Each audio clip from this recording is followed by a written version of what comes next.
बिस्मिल्लाहिर्रहमानिर्रहीम। अस्सलामुअलैकुम। Urdu O levels 3 to 4 8 के साथ मैं हाजिर हूँ आपके साथ उमैर खाटक। बच्चों, आज हम लास्ट क्वेश्चन का कर रहे हैं P1, जो कि अक्टूबर नवंबर 2018 में पूछा गया है। ट्रांसलेशन। और ट्रांसलेशन कितने मार्क्स का था? ये 20 मार्क्स का था। मैं दिखाता हूँ। ले जनाब, ये 20 मार्क्स का था। पहले 20 मार्क्स का होता था तर्जुमा, और P1 में क्वेश्चन आता था। अब P2 अब सिलेबस बदल गया है, और P2 में तर्जुमा आता है, और ये आखिरी सवाल होता है P2 में। और 15 मार्क्स, 5 मार्क्स कम कर दिए कैम्ब्रिज वालों ने। सही है बच्चों, पहले हम पढ़ते हैं तर्जुमा को। सही है। Translate the following passage into Urdu, 20 marks. ठीक है।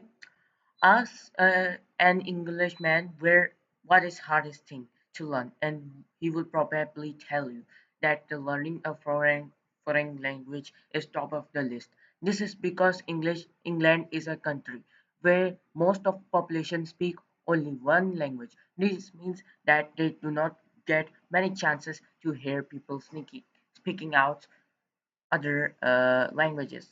On the other hand, in many parts of the world, it's not unusual for people to speak several languages.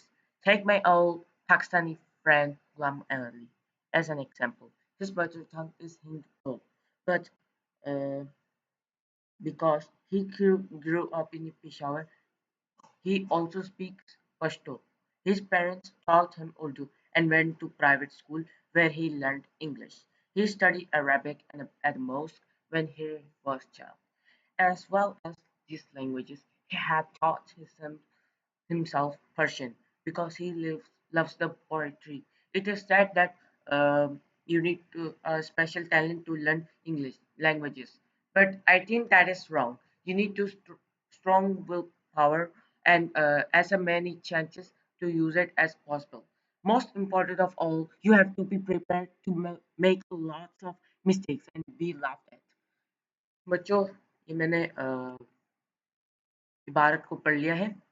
अब हम आ जाते हैं वर्ड्स की तरफ से। मैंने वर्ड्स टेबल में लिखा था, और वैसे एग्जामिनर कहता है कि पहले अंग्रेजी को अंडरलाइन कर लो, वर्ड्स को। सही है।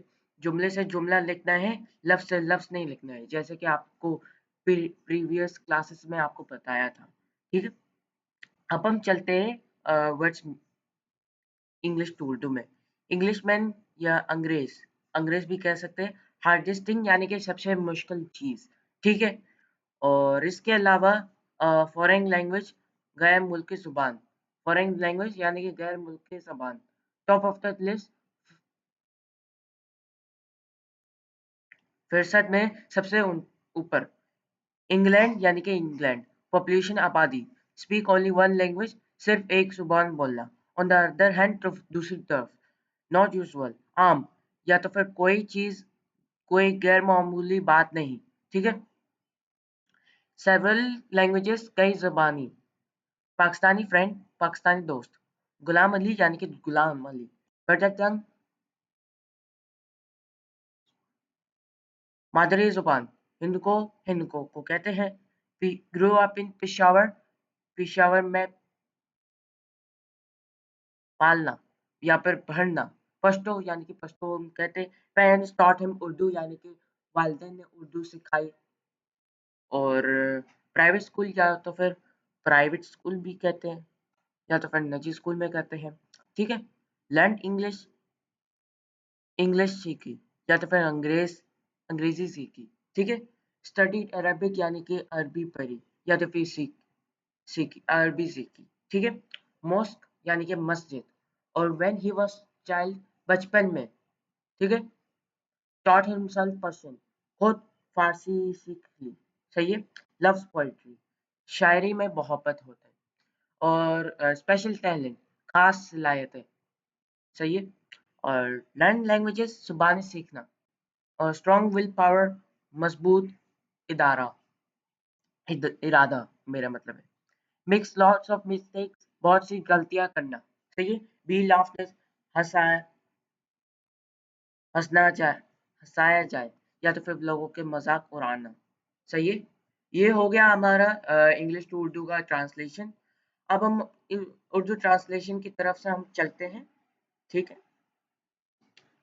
पहले पैराग्राफ में ये लिखेंगे कि एक अंग्रेज से पूछिए कि सीखने की सबसे मुश्किल चीज क्या है, तो वो गालबन आपको बताएगा कि गैर मुल्की जुबान सीखना फुर्सत में सबसे ऊपर है। इसकी वजह यह है कि इंग्लैंड एक ऐसा मुल्क है जहां आबादी की ज्यादातर हिस्सा सिर्फ एक ही जुबान बोलता है। दूसरी तरफ दुनिया के बहुत से इलाकों में लोगों की कई जुबानें बोलते सुनना कोई गैर मामूली बात नहीं है। गैर मामूली यानी कि एक्स्ट्राऑर्डिनरी बात नहीं है। ठीक है, मेरे एक पुराने पाकिस्तानी दोस्त गुलाम अली को मिसाल के तौर पर लीजिए। उनकी मादरी जुबान हिंद को है, यानी कि उनकी जो मदर लैंग्वेज है वो वो इनको है। ठीक है, लेकिन क्योंकि वो पिशावर में पाले भरे भरे इसलिए वो पश्तो भी बोलते हैं। उनके वालिदैन ने उन्हें उर्दू सिखाई और वो एक